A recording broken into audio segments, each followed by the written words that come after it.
ज्ञानव्यापी मस्जिद में सर्वे के बाद क्या अब ज्ञानव्यापी का सच बाहर आ जाएगा और क्या अब आगे से ज्ञानव्यापी मस्जिद और काशी विश्वनाथ मंदिर को लेकर जो हिंदू और मुस्लिम समाज के बीच टकराव होते रहते हैं वो हमेशा के लिए खत्म हो जाएंगे। और ये जो बनारस कोर्ट ने ज्ञानव्यापी मस्जिद के सर्वे के आदेश दिए हैं क्या वो 1991 के उस कानून का उल्लंघन करता है जिसमें कहा गया है कि 15 अगस्त 1947 से पहले से मौजूद किसी के भी धर्म स्थल को किसी दूसरे धर्म स्थल में नहीं बदला जा सकता। इन सवालों का जवाब जानते हैं आज के वीडियो में।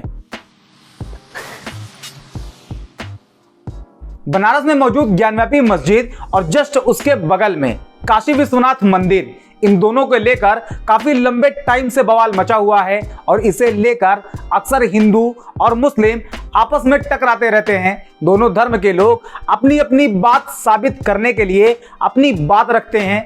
ज्ञानव्यापी मस्जिद और काशी विश्वनाथ मंदिर को लेकर बहुत सी कहानियां, बहुत सी अफवाहें आए दिन आती रहती है और इसे लेकर कहानियां तो पिछले बहुत सालों से सुनाई जा रही है, लेकिन वो सुनाई जाने वाली कहानियों का कोई ठोस सबूत आज तक किसी ने पेश नहीं किया है। पहले आप ये जान लो कि ज्ञानव्यापी मस्जिद और काशी विश्वनाथ मंदिर को लेकर हिंदू पक्ष क्या कहता है और उसकी क्या कहानियां हैं। हिंदू पक्ष के मुताबिक काशी विश्वनाथ मंदिर को औरंगजेब ने तोड़वा दिया था, जिसके बाद वहां मस्जिद बना दी गई, लेकिन इस बात को साबित करने के लिए कोई दस्तावेज या कोई सबूत नहीं मिलते हैं। तो ऐसे में ले दे के बात सिर्फ इस चीज के चारों तरफ घूमती रहती है कि आखिर ज्ञानव्यापी मस्जिद को लेकर इतिहासकार क्या कहानियां बताते हैं। कहानी नंबर 1, कुछ इतिहासकार का कहना है कि ज्ञानव्यापी मस्जिद को 14वीं सेंचुरी में जौनपुर के शर्की सुल्तानों ने बनवाया था। यह मस्जिद बनवाने से पहले शर्की सुल्तानों ने यहां पर पहले से मौजूद काशी विश्वनाथ मंदिर को तोड़वाया था। उसके बाद मंदिर के ऊपर मस्जिद का निर्माण किया था। इस दावे को बहुत से इतिहासकार मानने से पूरी तरह से इनकार करते हैं। कहते हैं कि ये दावे बिल्कुल भी सही नहीं है। शर्की सुल्तानों की तरफ से मंदिर तोड़वाकर मस्जिद बनवाने के कोई सबूत नहीं मिलते हैं। कहानी नंबर 2, काशी विश्वनाथ के निर्माण का क्रेडिट बादशाह अकबर को दिया जाता है। कहा जाता है कि अकबर बादशाह के 9 रत्नों में एक रत्न थे राजा टोडरमल, और साल 1885 में बादशाह अकबर के आदेश पर दक्षिण भारत के विद्वान नारायण भट्ट की मदद से राजा टोडरमल ने मंदिर का निर्माण करवाया था। इसी पॉइंट पर हिस्ट्री के प्रोफेसर रह चुके डॉक्टर राजीव द्विवेदी कहते हैं काशी विश्वनाथ मंदिर को राजा टोडरमल ने बनवाया, इसके हिस्टोरिकल प्रूफ मौजूद है। साथ ही राजा टोडरमल ने काशी विश्वनाथ मंदिर की तरह बहुत से कई निर्माण करवाए हैं।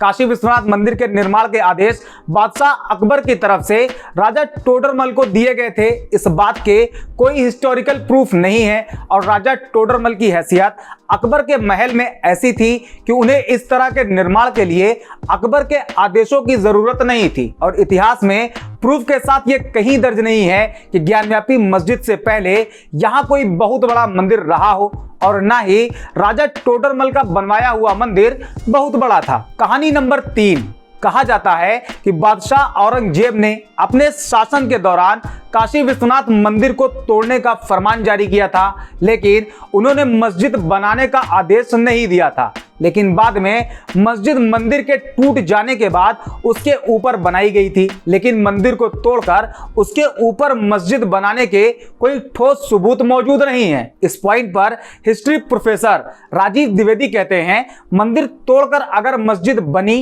तो इसमें कोई हैरानी की बात नहीं, क्योंकि ऐसा उस दौर में बहुत बार हुआ है। ज्ञानव्यापी मस्जिद के निर्माण और काशी विश्वनाथ मंदिर के तोड़ने को लेकर बादशाह औरंगजेब के आदेश की कई तरह की कहानियां सुनाई जाती है, लेकिन उस कहानियों के कोई ठोस सबूत मौजूद नहीं है। कहानी नंबर 4, एक इतिहासकार हैं जिनका नाम है LP शर्मा।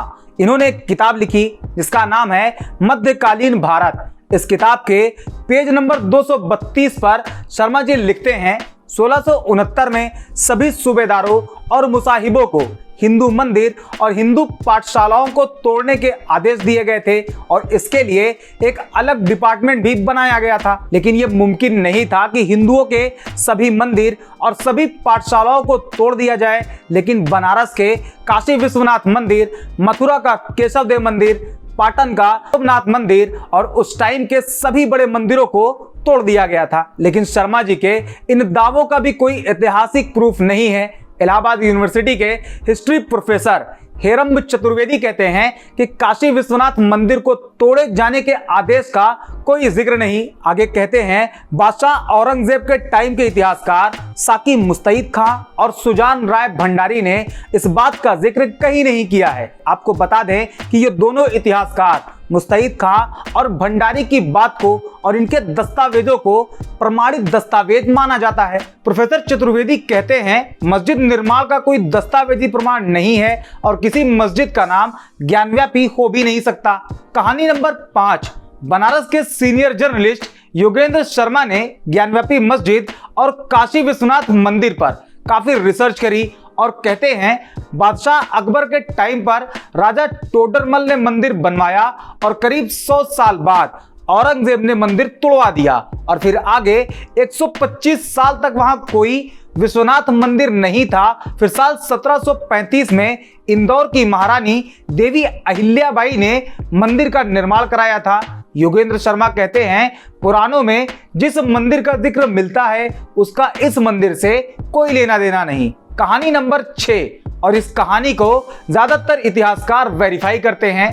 मशहूर इतिहासकार डॉक्टर विशंबर नाथ पांडे अपनी किताब में लिखते हैं, एक बार बादशाह औरंगजेब बनारस के करीब के प्रदेश से गुजर रहे थे तो उनके सभी हिंदू दरबारी गंगा स्नान और विश्वनाथ मंदिर के दर्शन के लिए बनारस आए। लेकिन जब वो विश्वनाथ मंदिर से दर्शन करके बाहर आए तो पता चला कि कच्छ के राजा की एक रानी गायब है। जिसके बाद रानी की खोज शुरू हुई तो मंदिर के तहखाने में रानी बगैर कपड़े के डरी सहमी दिखाई पड़ी, जिसके साथ मंदिर के पंडों ने बलात्कार किया हुआ था। जब औरंगजेब को पंडों की इस हरकत के बारे में पता चला तो उन्हें बहुत गुस्सा आया, जिसपे उन्होंने कहा, जिस मंदिर के गर्भगृह में इस प्रकार की डकैती और बलात्कार हो वो भगवान का घर बिल्कुल भी नहीं हो सकता। और तुरंत बादशाह ने मंदिर को तोड़ने के फरमान जारी कर दिए। मशहूर इतिहासकार राजीव द्विवेदी समेत बहुत से इतिहासकार इस बात को मानते हैं और कहते हैं कि बादशाह औरंगजेब का यह फरमान हिंदू विरोध या हिंदुओं के लिए किसी नफरत की वजह से नहीं बल्कि उन पंडों के खिलाफ गुस्सा था जिन्होंने कच्छ की रानी के जेवरात लूट लिए थे और उसके साथ बलात्कार किया था। जिसके बाद कच्छ की रानी ने यह इच्छा जाहिर करी कि मंदिर फिर से बनवा दिया जाए, लेकिन बादशाह औरंगजेब का धर्म उन्हें मंदिर बनवाने की अनुमति नहीं देता।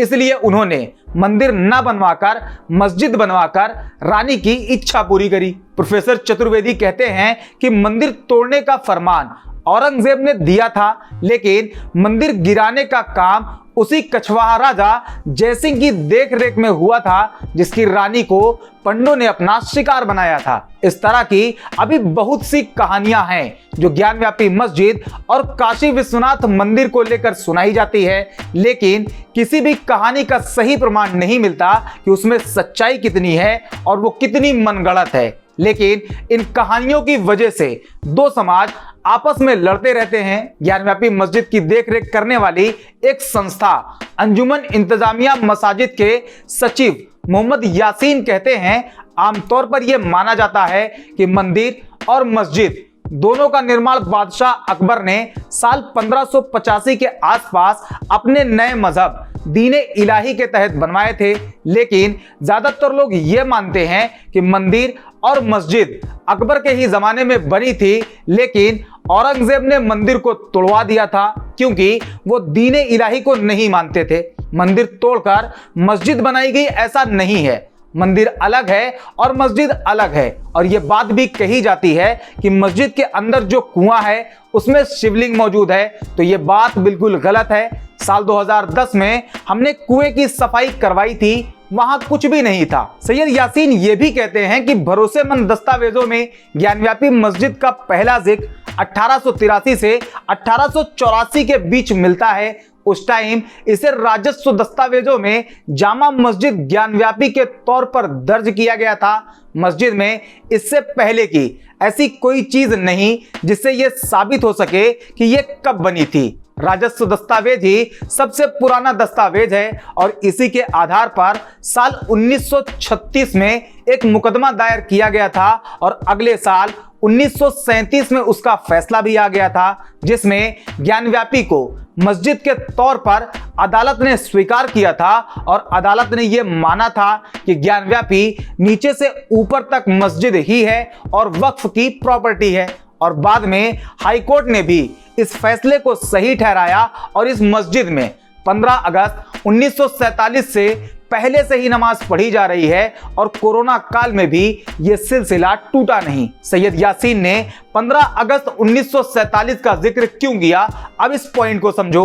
18 सितंबर 1991 में बने कानून के मुताबिक 15 अगस्त 1947 के पहले मौजूद किसी भी धर्म के पूजा स्थल को किसी दूसरे धर्म के पूजा स्थल में नहीं बदला जा सकता और अगर कोई ऐसा करने की कोशिश करता है तो उसे 1 से 3 साल की जेल और जुर्माना हो सकता है। जबकि अयोध्या का मामला आजादी के पहले से कोर्ट में था, इसलिए अयोध्या मामले को इस कानून से बाहर रखा गया था। अब आप समझ गए होंगे कि क्यों ओवैसी बार बार ये कह रहे हैं कि ये 1991 के कानून का उल्लंघन है। लेकिन अब जब ज्ञानव्यापी मस्जिद का मामला तेजी से उभर रहा है तो यह भी जान लो कि यह मामला अब लंबा खिंचेगा और यह मस्जिद मामला सिर्फ मस्जिद कैंपस के अंदर वीडियोग्राफी के बाद ही खत्म नहीं हो जाएगा, जिसका आदेश बनारस की निचली अदालत ने दिया है, बल्कि अब यह बनारस से निकलकर हाई कोर्ट भी जाएगा और उसके बाद सुप्रीम कोर्ट भी, और ये सब होते होते 2024 आराम से निकल जाएगा। आप समझ रहे हो ना, समझ ही रहे होगे, समझदार जो हो। खैर, आज की वीडियो यहीं खत्म करते हैं। वीडियो अच्छी लगी हो तो इसे लाइक और शेयर जरूर करो और चैनल को सब्सक्राइब जरूर कर लो। मिलते हैं अगले वीडियो में कुछ इसी तरह के मजेदार टॉपिक के साथ।